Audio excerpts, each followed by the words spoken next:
Salut les pirates. Alors, aujourd'hui on se retrouve pour parler de la Cross Guild et plus précisément de Mihawk et de pourquoi je pense que le chapitre 1056 confirme bien son niveau d'empereur. Comme d'habitude, avant de commencer, mettez un j'aime pour soutenir la chaîne, abonnez-vous pour rejoindre l'équipage et activez la cloche de notification pour ne rien rater de nos prochaines vidéos. Allez, c'est parti. Alors, au chapitre 1056, on a eu une nouvelle assez surprenante. Et c'est l'alliance entre Baggy, Crocodile et Dracul Mihawk. Donc, le gouvernement fait passer Crocodile et Mihawk comme les subordonnés de Baggy, mais ce n'est évidemment pas le cas. Pour comprendre ce qui s'est passé, l'auteur nous explique tout à travers les paroles de Luffy, Law et Zoro. Déjà, Zoro reconnaît directement que c'est impossible que Mihawk se soit mis sous quelqu'un, encore moins Baggy. Luffy, lui aussi, reconnaît directement que c'est impossible, car selon lui, Baggy est un idiot. Et il dit qu'il y a forcément une autre explication. Mais je pense que pour cette vidéo, la partie vraiment importante sont les paroles de Law, qui nous dit clairement que si ces deux-là sont sous ses ordres, alors le titre d'empereur est approprié, montrant donc que ce sont Crocodile et Mihawk qui lui donnent ce titre d'empereur. La Cross Guild représente clairement l'équipage d'empereur de Baggy, et qui dit équipage d'empereur dit forcément niveau équipage d'empereur, ce qui nécessite obligatoirement, au grand minimum, un membre de l'équipage niveau Yonko. Le niveau Yonko est toujours dans un équipage d'empereur le plus fort de l'équipage. Et quand on regarde les personnages et les rapports de force entre eux, c'est clairement Mihawk. Baggy, je pense même pas que c'est la peine d'en parler. De ce qu'on sait, il ne maîtrise aucune des formes de Haki, donc voilà, on va pas vraiment s'attarder dessus. Ensuite, pour Crocodile, il est même difficile de lui attribuer le niveau commandant quand on regarde les faits. Et pour montrer ça, on va utiliser les exemples de Doflamingo et Cracker. Crocodile est un bon combattant, mais il s'est fait battre par Luffy pré-ellipse. Ensuite, le Luffy post-ellipse n'a pas pu dominer Doflamingo même en Gear 2 et a été obligé d'utiliser le Gear 4 pour le battre. Et Cracker, qui est le troisième commandant de Big Mom, a été envoyé par elle pour l'arrêter tout en sachant que Luffy avait battu Doflamingo. Et on a vu que Luffy a eu des difficultés à battre Cracker même en Gear 4. Donc, Cracker, je le place légèrement au-dessus de Doffy, qui lui est au-dessus de Crocodile selon les faits. Donc, Crocodile est en dessous du niveau de troisième commandant, donc c'est clairement pas sa puissance qui apporte à Baggy son titre, mais celle de Mihawk. On reviendra à ce que Crocodile apporte à Baggy plus tard, ne vous inquiétez pas. Donc, Mihawk, c'est le plus fort sabreur du monde, seul porteur de l'âme noire connu depuis le dieu des lames Ryoma, et la sienne est d'ailleurs confirmée par Oda comme la plus forte épée existante. Et il est tellement fort que selon sa vivre card, il n'a plus d'adversaire à sa hauteur. Même ses duels avec Shanks, qui datent pourtant d'il y a 12 ans, ont été qualifiés de légendaires par Barbe Blanche, rival de Roger et homme le plus fort du monde. Oda lui-même a d'ailleurs qualifié Mihawk de légende vivante au même titre que Shanks et Barbe Blanche, les mettant tous dans la même catégorie. Il est aussi respecté par les amiraux de la marine et même Sengoku, et il était clairement le plus fort corsaire quand l'institution était encore en place, allant jusqu'à inspirer le respect à Boa et Doflamingo, qui sont d'ailleurs les seuls possesseurs de Haki des Rois chez les corsaires et sont probablement les plus forts chez ces derniers après lui, du moins de l'époque de Marineford. C'est le rêve de Zoro et il faut le respecter. Zoro lui-même fait comprendre qu'il reste en dessous de Mihawk, alors qu'il vient de battre le plus fort commandant de Kaido et de blesser même l'empereur. Lorsque Zoro fait le vœu de devenir le roi des enfers, il dit clairement que c'est dans le but d'un jour battre Mihawk, puisqu'il se souvient juste avant de la promesse faite à son capitaine, puis prend la décision que pour un jour battre Mihawk, accomplir cette promesse et devenir le plus fort sabreur, il doit devenir le roi des enfers. Montrant donc que Zoro reste inférieur à Mihawk malgré sa montée en puissance fulgurante parce qu'il cherche toujours à le surpasser. D'ailleurs, on sait que Zoro, une fois arrivé à Laugh Tale, aura surpassé Rayleigh, tout comme Luffy aura surpassé Roger. Pour surpasser quelqu'un, il faut battre une personne qui est au minimum à son niveau. Tout le monde est d'accord que Rayleigh est niveau Yonko. C'est le second du roi des pirates et même dans son vieil âge, il est capable de tenir tête à un amiral. Mihawk est l'adversaire ultime de Zoro avant le One Piece, ou du moins il sera son plus fort adversaire avant Laugh Tale. Et ce sera lui qui lui permettra de surpasser Rayleigh. Sauf que si Mihawk n'est pas au minimum du niveau de Rayleigh à son apogée, Zoro n'aura jamais prouvé qu'il l'a surpassé. Mihawk doit donc être au minimum du niveau d'empereur pour que Zoro surpasse Rayleigh, ce qu'il fera sans aucun doute. Si selon vous, il existe un autre adversaire que Mihawk qui affrontera Zoro avant le One Piece et sera du niveau de Rayleigh à son apogée, mentionnez-le, parce que je ne vois personne d'autre que Mihawk. Shiryu, c'est un épéiste qui est confirmé dans le SBS 101 par Oda et par conséquent, il est directement plus faible que Mihawk. Pareil pour Fujitora qui est confirmé épéiste dans le databook. Donc il ne peut pas s'agir d'eux. Le seul qui correspond à cette description, c'est Mihawk. Ensuite, ce qui permet encore mieux de comprendre la guilde et le fait que Mihawk représente bien la force individuelle de l'équipage et donc le niveau Yonko, c'est l'analyse des 3 grands pouvoirs d'un empereur. Je m'explique, un empereur possède 3 grands pouvoirs, la puissance individuelle, la puissance militaire et la puissance politique.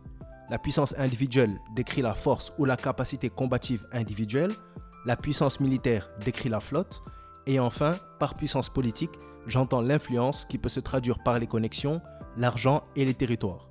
Pour être appelé un empereur, il faut forcément réunir ces 3 grands pouvoirs. En ce qui concerne Buggy, le titre Cross Guild est aussi important et il faut connaître le principe d'une guilde pour en saisir la vraie signification. Une guilde, c'est une alliance entre personnes pour s'entraider. C'est aussi simple que ça.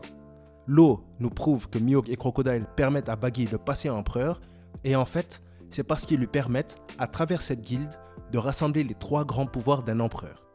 À eux 3, tous les pouvoirs sont rassemblés. Buggy et Crocodile représentent le pouvoir politique et le pouvoir militaire et Mihawk la force individuelle. C'est simple à comprendre. Buggy possède une flotte composée des pires criminels d'Impel Down. Ça représente le pouvoir militaire.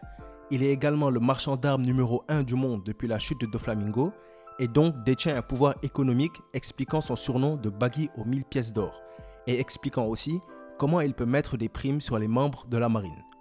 Crocodile, lui, c'est un génie du crime. Il a créé l'organisation criminelle Baroque Works et a failli renverser Alabasta et en prendre le contrôle total si ce n'était pas pour l'intervention de Luffy et ses Nakama.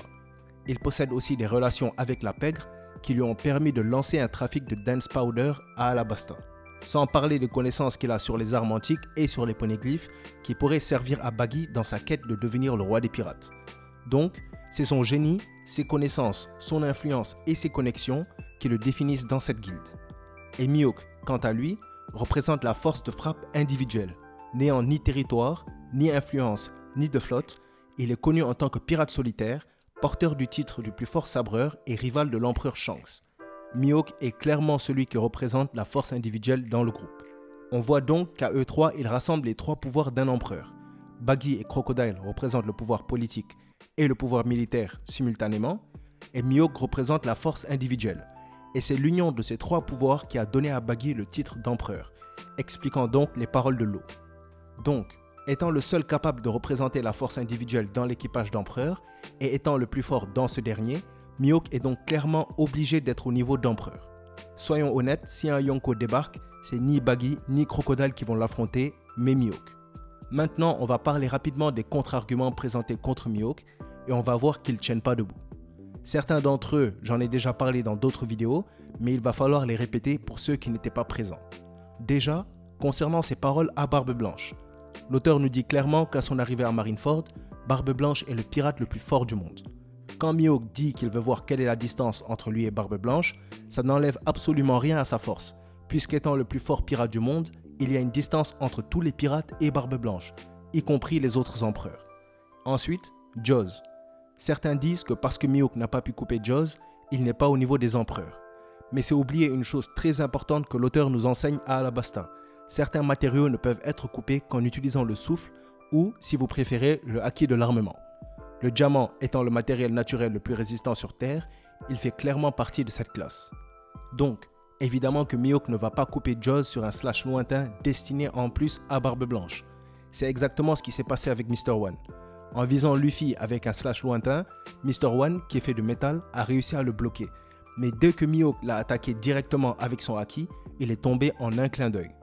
Mihawk est le plus fort épéiste, ce qui a été confirmé comme un fait par l'auteur, et il possède également la plus forte lame dans One Piece, ce qui est également confirmé dans le databook, mais aussi dans la section sur les lames du fascicule Road to Laugh Tale. Si Mihawk ne peut pas couper Jaws, autant dire que personne ne le peut. Pas même Shanks, qui reste un épéiste moins fort que Mihawk, qui est le numéro 1. il nous est dit dans le databook que Mihawk peut tout trancher. Donc, évidemment qu'il aurait pu trancher Jaws s'il l'avait directement visé avec son haki. Ensuite, Vista. Certains disent que Mihawk et Vista sont du même niveau, alors que Vista lui-même non seulement reconnaît Mihawk comme le plus fort sabreur du monde, mais le reconnaît comme étant plus fort que lui, ce que le databook vient confirmer encore une fois. Mihawk n'a même pas transpiré dans son combat et était même plus concentré sur Luffy qu'autre chose. Et pour ceux qui disent qu'il s'est retiré, la seule raison pour laquelle il l'a fait, c'est parce que Sengoku a demandé à toutes les forces alliées de se retirer pour exécuter son plan. Quelque chose que je trouve amusant, c'est que quand le mot rivaliser est utilisé avec Vista, là c'est un argument pour dire qu'ils sont équivalents. Mais quand l'auteur précise à maintes reprises que Mihawk et Shanks sont non seulement toujours rivaux, mais en plus sont grands rivaux, là on cherche des excuses. C'est dit dans le databook sur les pages de non seulement Shanks, mais celles de Mihawk, c'est dit dans le roman Days, c'est dit dans la vivre-carte de Mihawk, et c'est encore répété dans le databook sur la partie qui porte sur Shanks. Donc, si vous voulez utiliser le mot pour parler d'équivalence, dites que Shanks et Mihawk le sont aussi. Mais voilà, Vista intervient lui-même dans le débat et avoue que Mihawk est au-dessus de lui et l'auteur le confirme. Donc, il n'y a pas de débat, Mihawk est évidemment au-dessus de Vista. Zoro est un premier commandant d'empereur et on a déjà vu qu'il cherche toujours à surpasser Mihawk. Alors évidemment que Mihawk est plus fort que Vista. L'auteur nous dit clairement que Mihawk n'a plus d'adversaire à sa hauteur et qu'il en recherche un capable de mettre un terme à son ennui. Et comme on sait que celui qui arrivera à le faire est Zoro, Vista n'est donc pas assez fort pour tuer l'ennui de Mihawk et n'est pas à sa hauteur. Ensuite, un autre argument sont les 5 personnes citées par Kaido. Certains pensent que comme Mihawk n'y figure pas, il n'est pas du niveau des empereurs. Déjà, je tiens à préciser que Big Mom, qui pourtant est au niveau empereur, n'y figure pas. Et ensuite, il faut faire très attention aux paroles de Kaido. Kaido n'est pas omniscient et ne connaît pas la puissance de toutes les personnes dans One Piece. Déjà, il ne remarque pas la force de Luffy d'entrée, mais uniquement quand ce dernier réussit à le mettre au sol et à le blesser. Puis, il dit qu'il n'en connaît pas beaucoup capables de le combattre. Ça prouve clairement que Kaido ne parle que de ceux qu'il connaît et qui se sont montrés capables de le combattre, montrant qu'il ne parle que de ceux qui l'ont déjà combattu. Aucune information ne peut nous permettre d'arriver à la conclusion que Kaido et Mihawk se sont déjà affrontés. Si c'était le cas, croyez-moi, Kaido aurait une cicatrice pour s'en souvenir. Si Zoro sur la bataille du toit a pu faire une cicatrice à Kaido, à votre avis, qu'est-ce que Mihawk qui est le plus fort sabreur aurait pu faire? On voit donc que le top 5 de Kaido n'est en rien un argument contre Mihawk, puisqu'il ne couvre que ceux que Kaido a affrontés et qui se sont montrés capables de le combattre. Et il n'y a absolument aucune raison de penser qu'ils se sont déjà affrontés, surtout quand on prend en compte le fait que Mihawk ne semble s'intéresser qu'aux sabreurs. Penser que Kaido parle des 5 plus forts du verse vient à dire qu'Oden est plus fort que Rayleigh à son époque, que Dragon à son apogée et que d'autres personnages comme Shiki, etc. Mais aussi que ces personnages à leur prime ne sont même pas capables de combattre Kaido, ce qui ne fait aucun sens. Et enfin, un argument qui est apparu avec la sortie du chapitre 1056, c'est que Mihawk ne pourrait pas avoir le niveau d'empereur parce qu'il a besoin d'un équipage. Ça, c'est probablement le pire argument pour essayer de montrer que Mihawk n'est pas au niveau d'un empereur. Parce que les empereurs eux-mêmes ont des équipages et des flottes. C'est très simple parce que Marineford répond à cette question. La marine, dans son entièreté, est une force de frappe telle qu'aucun empereur ne peut y faire face seul. Marineford nous montre clairement l'importance d'un équipage et d'une flotte pour un empereur. Sans sa flotte, seul face aux amiraux, vice-amiraux et ne parlons même pas des corsaires, même Barbe Blanche n'aurait pas tenu. Même chose pour tous les empereurs. S'ils étaient seuls, et je vais dire les termes, ils se feraient sans aucun doute capturés par la marine s'ils décidaient d'y consacrer des ressources suffisantes. Même Roger, le roi des pirates, a eu un équipage, et même lui ne peut pas faire face à l'intégralité de la marine seul. Je vous rappelle que Shiki a perdu face à 2 personnages du niveau amiral, Garp et Sengoku. Donc j'ai même pas besoin de dire que l'entièreté de la marine peut capturer un empereur. Donc voilà, ça c'était pour clarifier certains des contre-arguments avancés quand on parle de Mihawk et montrer qu'ils n'ont pas lieu d'être. Donc voilà, c'est pour toutes ces raisons que selon moi, le chapitre 1056 prouve bien que Mihawk est du niveau d'un empereur. Il représente la force individuelle de la Cross Guild et étant le plus puissant de cet équipage d'empereurs, il est naturellement celui de niveau Yonko. C'est le but de Zoro, étant le plus fort sabreur du monde, il est aussi l'un des seuls porteurs de titre suprême aux côtés de Kaido, la créature la plus forte, Barbe Blanche, l'homme le plus fort, Big Mom, la femme la plus forte, et Dragon, l'homme le plus recherché du monde, et fait partie des combattants les plus redoutables du Nouveau Monde. Dans le futur, on en apprendra plus sur Mihawk et son niveau nous sera encore confirmé. Et faites-moi confiance, beaucoup de vestes vont se retourner à ce moment-là. Donc voilà pour cette vidéo. Pour le débat Shanks-Mihawk, on attendra quelques temps, histoire que toutes les informations sur le film Red soient sorties et que tout le monde les ait reçues. D'ailleurs, on aura beaucoup de vidéos sur Shanks et ce film dans les prochaines semaines, donc ne les ratez pas. En attendant, donnez-moi vos avis sur la vidéo, mais aussi sur la Cross Guild.